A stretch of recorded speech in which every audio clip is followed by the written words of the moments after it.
Donkey Kong Country returns again, this time on Nintendo Switch. Arriving just as the Switch itself is sunsetting, Donkey Kong Country Returns HD is a throwback to the original Wii era, but with a twist.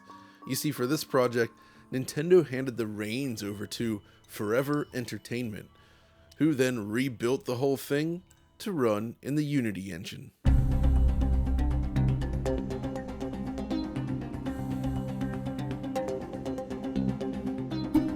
The return of Kong Returns is certainly a choice, but there is perhaps some logic here. After all, the more enjoyable DKC Tropical Freeze already exists on the Switch, so bringing over the Wii adventure as well means you can experience both games developed by Retro Studios in one place. For those unaware, DKC Returns is Retro Studios' first non-Metroid Prime related adventure. Released on the Wii back in 2010, it was at the time quite the pivot for the studio, shifting towards a traditional side-scrolling perspective.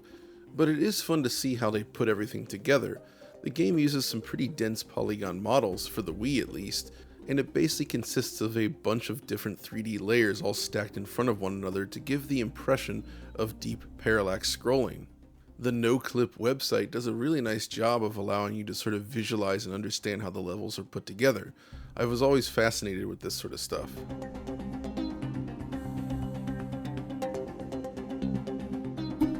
In Retro Studios tradition, of course, all of this is executed at a flawless 60 frames per second as well. Despite all this though, I'm not a huge fan of the game necessarily. It's well put together, but I don't necessarily love the controls and the level design. While equally, I was disappointed by the soundtrack, which felt like a cheap imitation of the originals. 3 years later though, the game was ported to the Nintendo 3DS, which is less powerful than the Wii and thus necessitated a drop down to 30 frames per second. Now, given the proximity to Tropical Freeze, it made sense to offer Kong Returns on the then current Nintendo handheld, despite the sacrifices, and the results were pretty interesting. This one was handled by Excite Truck developer Monster Games. What I did not expect in the year 2025, however, was a port to Nintendo Switch, especially one handled by a third-party company like Forever Entertainment, but here we are. When it was announced, I was certainly nervous. After all, Forever's track record isn't exactly sterling, having worked on the remakes of Panzer Dragoon and The House of the Dead, both of which fall short in numerous ways, especially on the Switch. Could the guiding hand of Nintendo steer this ship right? Well, as it turns out, the answer is a yes, but with a question mark. You see, fundamentally, this is the best work to come out of Forever Entertainment to date. The remastering work is largely tastefully done. The new textures look pretty good, and it feels authentic to the original while getting rid of some of the annoying aspects of the Wii game. Furthermore, as a Unity game on Switch, the resolution and frame rate are surprisingly solid, but alas, there are still some unexpected flaws. So, let's actually jump into a comparison here with the Wii version. And the first thing to note is that the opening FMV has been massively improved, almost as if it's been completely remade, which it might have been. Perhaps the original assets still existed. It doesn't just look like a cheap AI upscale. Either way, while it seems like a minor thing, the handling of video assets usually reveals a lot about the quality of the conversion. When little to no attention is paid to FMV, it usually indicates that corners have been cut elsewhere, at least in my experience. Thankfully, that is not the case here. Once in game, however, I must say the first impressions are very positive. Unlike other re-releases Forever has produced, this one remains very true to the original visual design. The focus here is on new textures, modified effects, and improved character models. The underlying scene geometry remains mostly unchanged, but it does have an overall new fresh coat of paint going on. Just for good measure though, here's how it stacks up against the 3DS version of the game. Now, this version runs at half the frame rate and at a lower resolution, of course, yet it still looks rather faithful to the original Wii game. There are cuts, but it holds up surprisingly well, if only it ran at 60 FPS. The HD version features new textures and changes that weren't implemented in this version, of course. Shifting back to Wii, once we start running along, it becomes clear that we're looking at something that feels mostly competent. The new textures are indeed much sharper, holding up well at the higher resolution, which, by the way, is native 1080p in dock mode and 720p in portable mode, so the image quality ends up being quite good.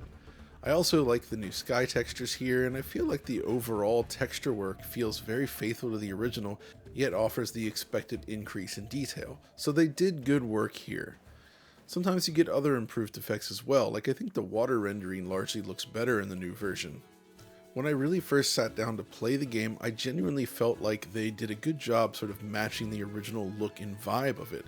Nothing necessarily seemed off. But if you look more closely, you'll start to spot some additional oddities. Now, pre-release, there were plenty of visual effects missing in that initial trailer, and I can report that some of these have indeed been fixed, but it's not perfect. So a lot of these are very little minor things, like the dust cloud kicked up here when pounding the DK symbol. It's reduced and changed, I think it looks worse. Or just when you shoot out of a barrel, if we pause the action and look real closely, you kind of see how the animation of the barrel breaking apart just isn't handled as well. DK is just sort of drawn on top of it before the animation begins. It's very, very minor to be sure, but it's interesting that it's there. There's other issues too, like in the third stage, the sunset, it's entirely missing, and this holds true for any other stages that use a similar looking background. The sky color is correct, but the sun itself just isn't there. Then there's things like the glow around the floating Kong letters. It's been reduced in the new version, though I can't really say it looks bad. Or how about the intro to the first boss? DK and Diddy Kong both have proper shadows on Wii, but it's reduced to blob shadows, as it is in gameplay, during the cutscene on Switch. Conversely, the fur color and the addition of a fur shader definitely improves the look of Donkey Kong's model. Those are just a few of the things I noticed, but there's tons of these little nips and tucks all throughout the adventure. And thinking about it, I'm kind of two minds about it. On one hand, it is true that most of these changes are very minor, and while playing the game normally, you're probably not even going to notice them. Like I said though, they actually did fix some things that were previously missing in the trailer, like the specular sheen on the octopus in this stage, or the bubbles around him. Yet at the same time, this is the second re-release of this game, and with that original being a Wii title, frankly, I think it's poor form to release a game this many years later on a far more powerful machine with missing effects and detail. The attention to detail we expect from retro studios just isn't here. Yet compared to Forever Entertainment's prior works, I'd still say that this is a big improvement, so they are at least heading in the right direction. Still, if it was just these types of details, I would be more likely to just shrug and roll with it, right? It does look pretty good in motion, if a little dated, which it is. But there's two other issues I wanted to mention here. So firstly, the more noticeable of the two problems is loading times. Now, they're not that long, but they're also nearly twice as long as the Wii version running from a disc. So yeah, the asset size has certainly increased and the game size is now larger than Donkey Kong Country Tropical Freeze, but longer load times genuinely feel like a step back here. The increase is definitely felt while playing the game normally, that much I can attest to. You just spend more time waiting. Furthermore, there's the frame rate. Now, yeah, this is a Unity game running at 1080p 60 frames per second, and that on the face of it is pretty impressive. There's not that many games on Switch that manage to pull this off. I should mention though that Yooka-Laylee and the Impossible Lair, which I would say is a much better game than this, also runs at 60 on Switch while delivering better visuals and running on Unity. But again, credit where credit's due. They actually did a pretty good job overall with performance, but it's not perfect. Take boss fights for example, like this one. This is actually the very first boss fight, and as you can see, the frame rate regularly slips below 60 frames per second. It's certainly not game ruining by any means, but it doesn't feel as good as it should, and you need that extra response of 60 FPS when fighting a boss. But beyond that, I also noticed some minor slowdown in various other stages like this. Nothing too serious of course, but again, it's not like this in the Wii version. In my mind, the fact that the game runs worse than its more technically advanced sequel on the same platform just doesn't sit right with me. And that's kind of what makes the game so tricky to discuss. On the surface, they did an okay job here. Like I said, multiple times already, it's better than anything else Forever's released, yet it still falls short of what we expect from a Retro Studios game, which Donkey Kong Country Returns itself is. When you're releasing a game like this at this price, at this point in time, compromises should not be required. So it's really going to kind of come down to the individual. If you look at the things that I mentioned in this video and say, so what, it's fine as is, you're right, it is fine. Yet if you're expecting something that genuinely doesn't have additional flaws that weren't already present on Wii, well, you're going to be disappointed. On top of all that, if I can talk briefly about the game, I actually think this is the least interesting title that Retro Studios has made to date. Now, they haven't made that many games, mind you, but this one is very by the numbers. The control and trajectory feels a lot less satisfying than classic Donkey Kong Country games, yet the level design is repetitive and largely just average compared to the much better Tropical Freeze. Talking to my friend Mark Triforce Duddleson, he observed that it feels as if Retro looked back at the Super NES Donkey Kong Country games but stretched out to 16:9 and then designed all the mechanics and the trajectory of the roll around a stretched aspect ratio.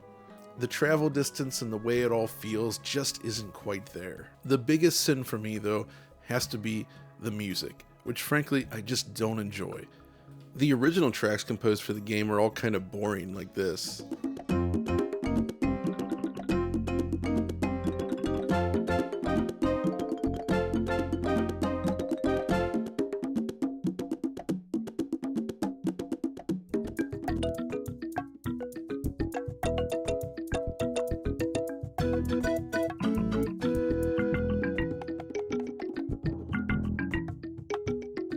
But even the remixes from the original game sort of fall flat, as I'm not a huge fan of the instrumentation.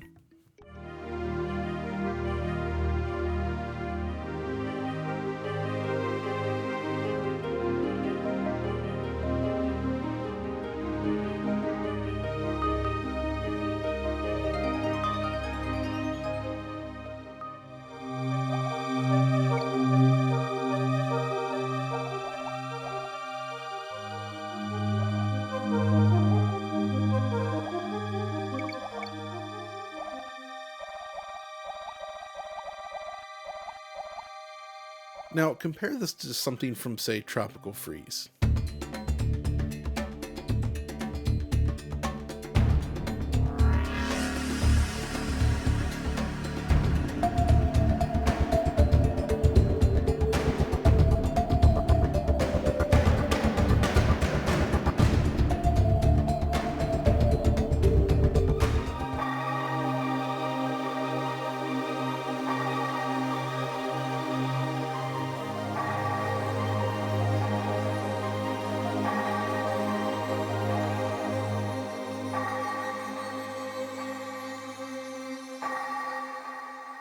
From my perspective, the difference is massive, and music is hugely important to the Donkey Kong Country series. I think most people could agree.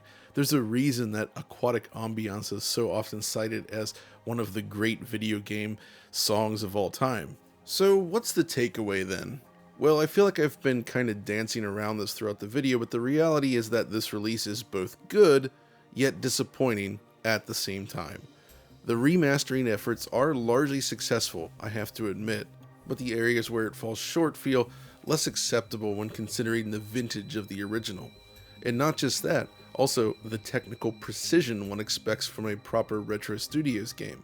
It's the weight of these expectations more than anything that prompted such nitpicking in this video, really.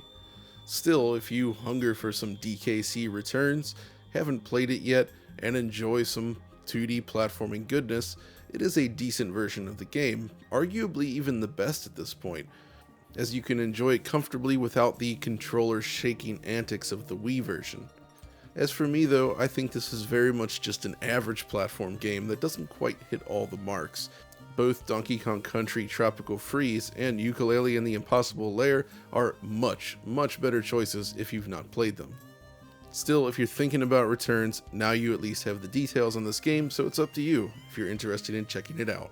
As for me though, I'm ready to check out of this video, so We'll see you next time.